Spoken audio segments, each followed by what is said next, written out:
Hi, I'm Mike Palatta. Today I'm at Reef-A-Palooza in New York.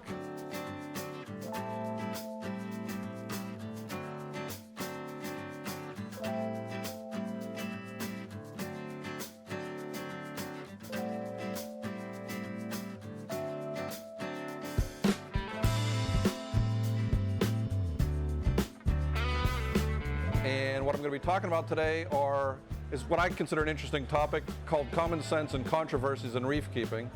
And what I hope to address are some of the things that we kind of overlook that to some are common sense, but to others are somewhat amorphous in terms of people's understanding of them. And some of the things are some of the newer things that people are trying to get better understanding of. And that couple of things that are somewhat controversial is, such as recently I saw a headline, are metal halides making a comeback? And the primary premise of that is it possible to grow virtually all corals under LEDs? And a lot of people online are saying, no, it isn't. So what I hope to show is how well myself and Sanjay and a couple others have been growing them and give you an idea of why, and that it may be either the quality of the LEDs that you're using or your quality of your parameters in your tank that are causing you not to be able to grow the SPS corals. By the same token, one of the more controversial things I'm going to talk about is the people that are now promoting the use of nanobubbles. That is, tiny bubbles introduced into the tank to make sort of the entire tank be a protein skimmer, for lack of a better term. And does it have any effect, positive, negative, and what has been my experience with it? So those are just a couple of things I'm going to talk about. I'm going to talk about the high cost of the hobby. I'm going to talk about how protein skimming basically, and a lot of the things that we're now doing, we're basically just improving the hobby incrementally. There aren't going to be the big leaps and bounds within the hobby that there used to be, such as when we went to metal halides, or when we went into LEDs, or when we shifted over from soft corals to SPS corals. Everything now is more or less incremental, because for the most part we can pretty much keep all corals alive. So now in terms of the things that I spoke of, particularly the two topics that I spoke of, can you grow SPS corals under LEDs? Obviously the answer is yes, because I have my tank and Sanjay's tank, which have both been running under nothing but LEDs for the past 2 years, and I can show the growth rates of both those tanks. I can also show the par levels of those. And as Dr. Photon, Sanjay says, a photon is a photon. So irregardless of how you're introducing light, it's still light. So he's also doing something different. His tank is run under the max growth paradigm with radions, and mine is under the radiant colors. His amount of par is about 25 to 50% higher than my tank in some places. So he's running a lot more energy into the tank. I'm running a lot less, but we're both getting substantial amounts of growth. His growth rate's probably 20-25% faster than mine, so showing more light does produce faster growth, but he also keeps his nutrient levels slightly higher than mine. So there's also a relationship between that. If you run more light and brighter light, you typically need to run higher nutrients. Why? The corals are taking them up faster. If you're running lower quality light or lower par, like I am, with the primarily blue spectrum, I don't have to have my nutrient levels quite as high. So there's a relationship. It's not just run everything at X or run everything at Y, and you shouldn't be chasing after the numbers. You should have a pretty good idea of where the sweet spot are in your aquarium and keep them to that point.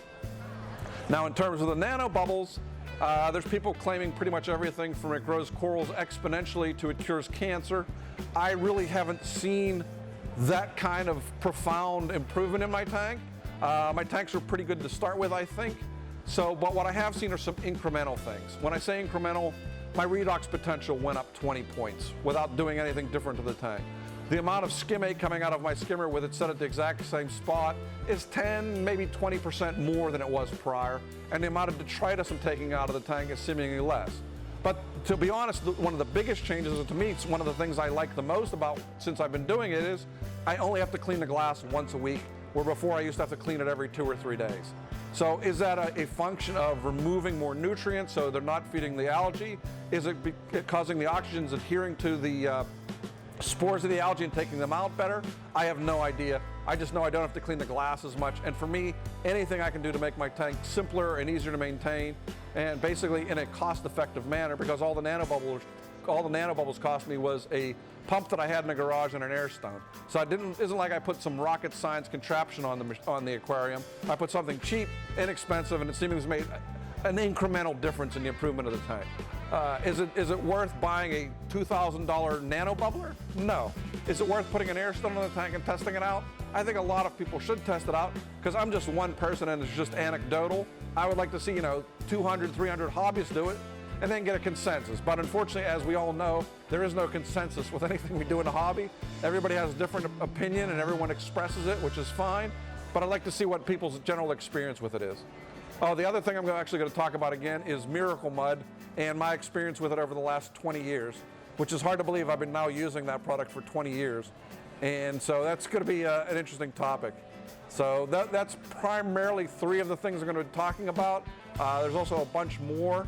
All depends on how much I go over time, because I'm even going to talk about things like Dory and the Finding Dory movie that just came out and some of the controversies with that, as well as the pros and cons of mariculture versus aquaculture in terms of their impact on the reefs and on the places where they protect the reef as a result of making money off of collecting and mariculturing the corals. So there's obviously a lot in this talk. This is the first time I'm giving this talk, so it'll be interesting to see how it plays out. So as I said, my name is Mike Palatta. I give a fair number of these lectures, and I also write a Saturday morning blog on reef builders. And I basically write my opinion there. So if you find this interesting, follow me there as well. Thanks.